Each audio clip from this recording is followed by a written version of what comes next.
सीताराम मंगल भवनीय मंगलहारी द्रवहु सुदशरथ अजिर बिहारी।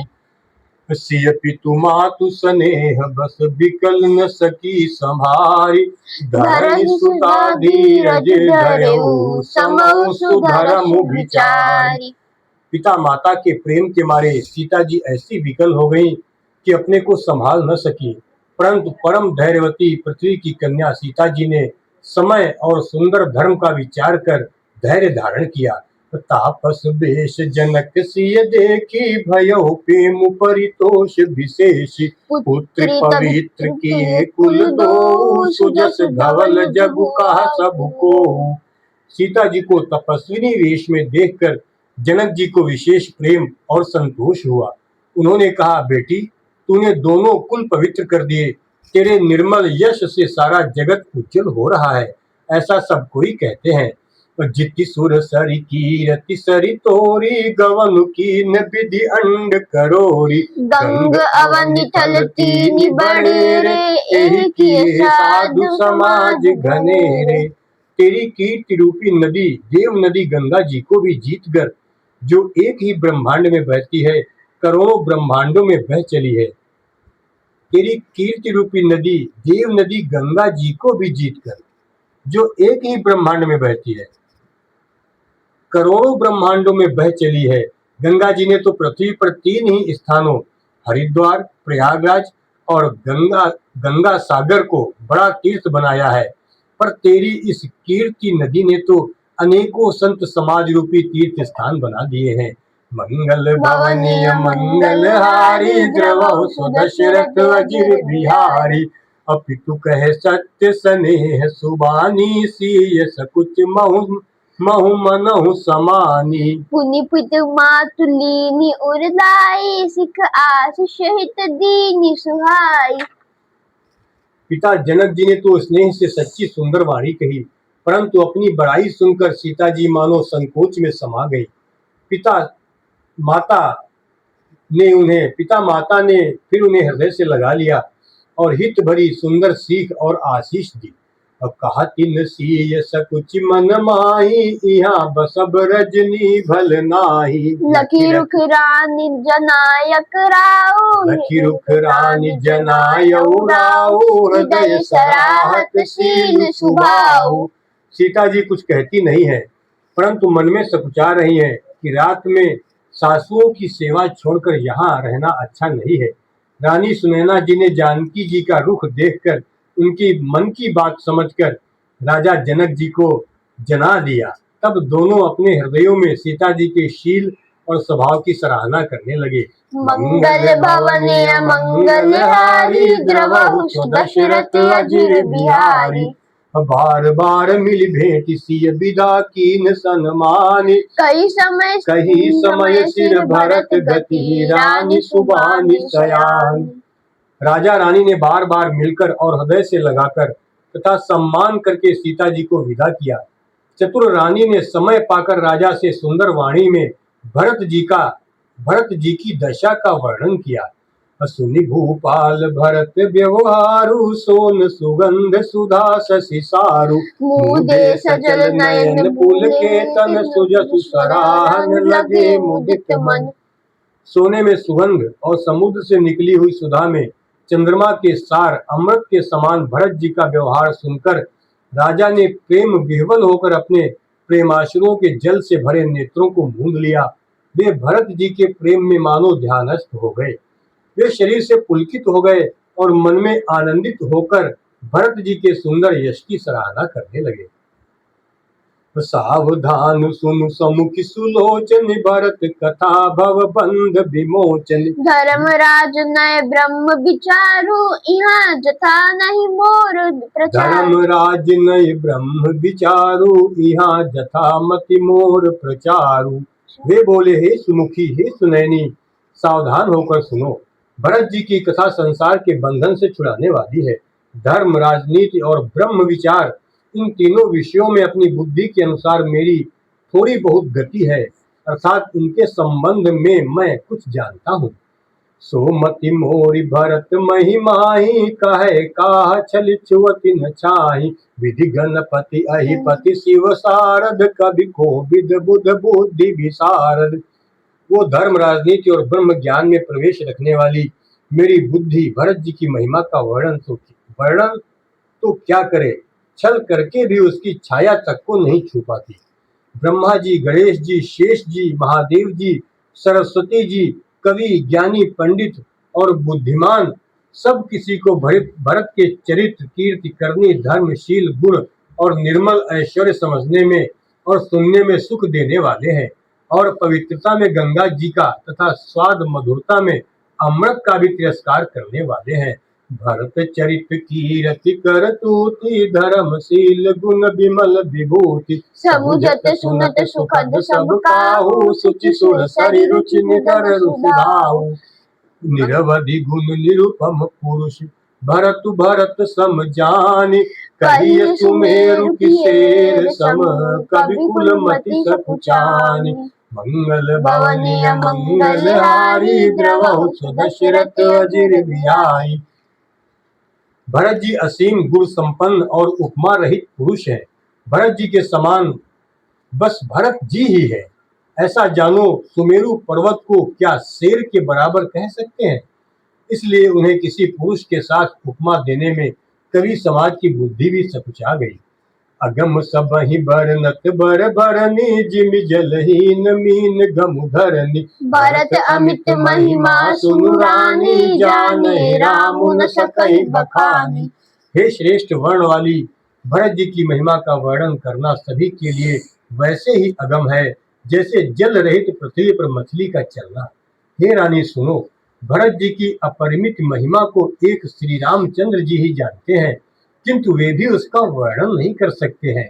बरनि सप्रेम भरत अनुभाऊ, तिय जिय की रुचि लखि कहराऊ। बहुरहि लखनु भरत बन जाहि, सब कर भल सबके मन माहि। इस प्रकार प्रेम पूर्वक भरत जी के प्रभाव का वर्णन करके फिर पत्नी के मन की रुचि जानकर राजा ने कहा, लक्ष्मण जी लौट जाएं और भरत जी वन को जाएं, इसमें सभी का भला है और यही सबके मन में है। देवी परंतु भरत रघुबर की, प्रीति प्रतीति जाई नहीं तर की। भरत अवधि स्नेह ममता की, यद्यपि राम सीम समता की। परंतु हे देवी, भरत जी और श्री रामचंद्र जी का प्रेम और एक दूसरे पर विश्वास, बुद्धि और विचार की सीमा परंतु हे देवी, भरत जी और श्री रामचंद्र जी का प्रेम और एक दूसरे पर विश्वास, बुद्धि और विचार की सीमा में नहीं आ सकता। यद्यपि श्री रामचंद्र जी समता की सीमा है, तथापि भरत जी प्रेम और ममता की सीमा है। परमारथ स्वारथ सुख सारे, भरत न सपने मनहु निहारे। साधन सिद्धि राम पग नेहु, मोहि लखि परत भरत मत एहु। श्री रामचंद्र जी के प्रति अनन्य प्रेम को छोड़कर भरत जी ने समस्त परमार्थ, स्वार्थ और सुखों की ओर स्वप्न में भी मन से नहीं ताका है। श्री राम जी के चरणों का प्रेम ही उनका साधन है और वही सिद्धि है। मुझे तो भरत जी का बस यही एकमात्र सिद्धांत जान पड़ता है। मंगल भवनीय मंगलहारी, द्रवहु सुदशरथ अजिर बिहारी। भोरे हूँ भरत न पीली है, मन सहु राम रजाई। करिय न सोचु स्नेह, बस कहो भूप बिलखाई। राजा ने बिलख कर प्रेम से गदगद होकर कहा, भरत जी भूल कर भी श्री रामचंद्र जी की आज्ञा को मन से भी नहीं टालेंगे, अतः स्नेह के वश होकर चिंता नहीं करनी चाहिए। राम भरत गुण गणत सप्रीति, निसि दंपति पलक सम बीति। राज समाज प्रात जुग जागे, नहाय नहाय सुर पूजन लागे। श्री राम जी और भरत जी के गुणों की प्रेम पूर्वक गणना करते कहते सुनते पति पत्नी को रात पलक के समान बीत गई। प्रातः काल दोनों राज समाज जागे और नहा कर देवताओं की पूजा करने लगे। गे नहाई गुरु पहिर घुराई, बंदी चरण बोले रुख पाई। नाथ भरतपुर जन महतारी, शोक बिकल बनवास दुखारी। श्री रघुनाथ जी स्नान करके गुरु वशिष्ठ जी के पास गए और चरणों की वंदना करके उनका रुख पाकर बोले, हे नाथ, भरत अवधपुरवासी राम बोले, हे नाथ, भरत अवधपुरवासी तथा माताएं सब शोक से व्याकुल और वनवास से दुखी है। और सहित समाज राउ मिथिलेशु बहुत दिवस भय साहत कलेशु। उचित होई सोई कीजिए नाथा हित सबहि कर रे हाथा। मिथिलापति राजा जनक जी को भी समाज सहित क्लेश सहते बहुत दिन हो गए हैं, इसलिए हे नाथ, जो उचित हो वही कीजिए, आप ही के हाथ सभी का हित है। अस कही अति सकुचे रघुराऊ मुनि कुल के लखीशील सुभाऊ। तुम बिनु राम सकल सुख साजा नरक सरिस दुराज समाजा। ऐसा कहकर श्री रघुनाथ जी अत्यंत ही सकुचा गए। उनका शील स्वभाव देखकर प्रेम और आनंद से मुनि वशिष्ठ जी पुलकित हो गए। उन्होंने खुलकर कहा, हे राम, तुम्हारे बिना घर बार आदि संपूर्ण सुखों के साज दोनों राज समाजों को नरक के समान है। मंगल भवनीय मंगलहारी द्रवहु सुदशरथ अजिर बिहारी। प्राण प्राण के जीव सुख के सुख राम। तुम तजितात सुहात ग्रह जिनहि तिनहि विधि बाम। हे राम, तुम प्राणों के भी प्राण, आत्मा के भी आत्मा और सुख के भी सुख हो। हे तात, तुम्हें छोड़कर जिन्हें घर सुहाता है उन्हें विधाता विपरीत है। सो सुख करम धरम जरि जाऊ जहन राम पद पंकज भाऊ। जोग कुजोग ज्ञानु अज्ञानु जहाँ नहीं राम प्रेम परदानु।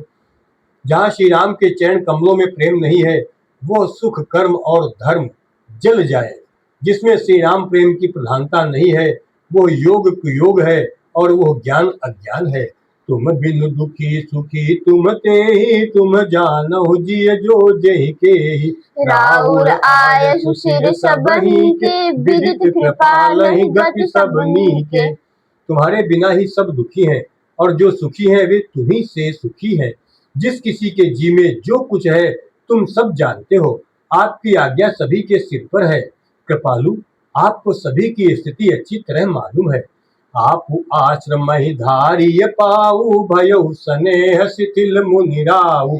करि प्रणाम तब राम सिधाए ऋषि धरि धीर जनक पहि आए। अतः आप आश्रम को पधारिए। इतना कह मुनिराज स्नेह से शिथिल हो गए।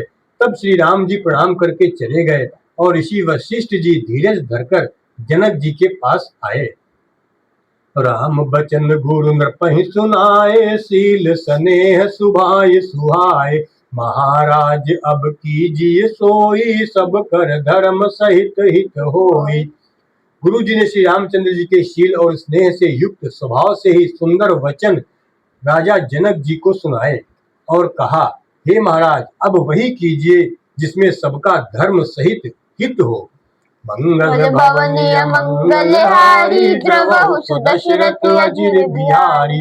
ज्ञान निधान सुजान सुचि धर्म धीर नरपाल। तुम बिनु असमंजस समन को समरत एहि काल। हे राजन, तुम ज्ञान के भंडार, सुजान, पवित्र और धर्म में धीर हो। इस समय तुम्हारे बिना इस दुविधा को दूर करने में और कौन समर्थ है। सुनि मुनि बचन जनक अनुरागे, लखि गति ज्ञान विरागु विरागे। शिथिल स्नेह गुणत मन माही, आए यहाँ कीन भल नाही। मुनि वशिष्ठ जी के वचन सुनकर जनक जी प्रेम में मग्न हो गए। उनकी दशा देखकर ज्ञान और वैराग्य को भी वैराग्य हो गया, अर्थात उनके ज्ञान वैराग्य छूट से गए।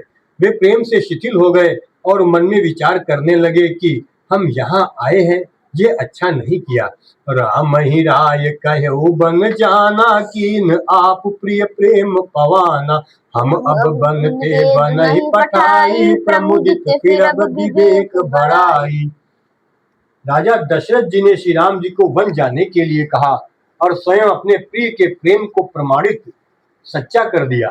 प्रेम वियोग में प्राण त्याग दिए, परंतु हम अब इन्हें वन से और गहन वन को भेजकर अपने विवेक की बड़ाई में आनंदित होते हुए लौटेंगे कि हमें जरा भी मोह नहीं है। हम श्री राम जी को वन में छोड़कर चले आए, दशरथ जी की तरह मरे नहीं। तापस मुनि महिसुर सुनि देखी भये प्रेम बस बिकल विशेषी समौ समुझ धरि धीरज राजा चले भरत पहि सहित समाजा। तपस्वी मुनि और ब्राह्मण ये सब सुन और देखकर प्रेमवश बहुत ही व्याकुल हो गए। समय का विचार करके राजा जनक जी धीरज धरकर समाज सहित भरत जी के पास चले। भरत आई आगे भैली ने अवसर सरिस सुवासन दीने। तात भरत कहते रघुराऊ तुम्हि विदित रघुबीर सुबाहु। भरत जी ने आकर उन्हें आगे होकर लिया, सामने आकर उनका स्वागत किया और समयानुकूल अच्छे आसन दिए। तिरहुत राज जनक जी कहने लगे, हे तात भरत, तुमको श्री राम जी का स्वभाव मालूम ही है। मंगल भवनीय मंगलहारी द्रवहु सुदशरथ अजिर बिहारी। राम सत्य व्रत धर्म रत सब कर शील स्नेहु। संकट साथ सकोच बस कहिए जो आय सुदेहु। श्री रामचंद्र जी सत्यव्रती और धर्म परायण हैं, सबका शील और स्नेह रखने वाले हैं, इसलिए वे संकोच वश संकट सह रहे हैं। अब तुम जो आज्ञा दो वो उनसे कही जाए। सीताराम।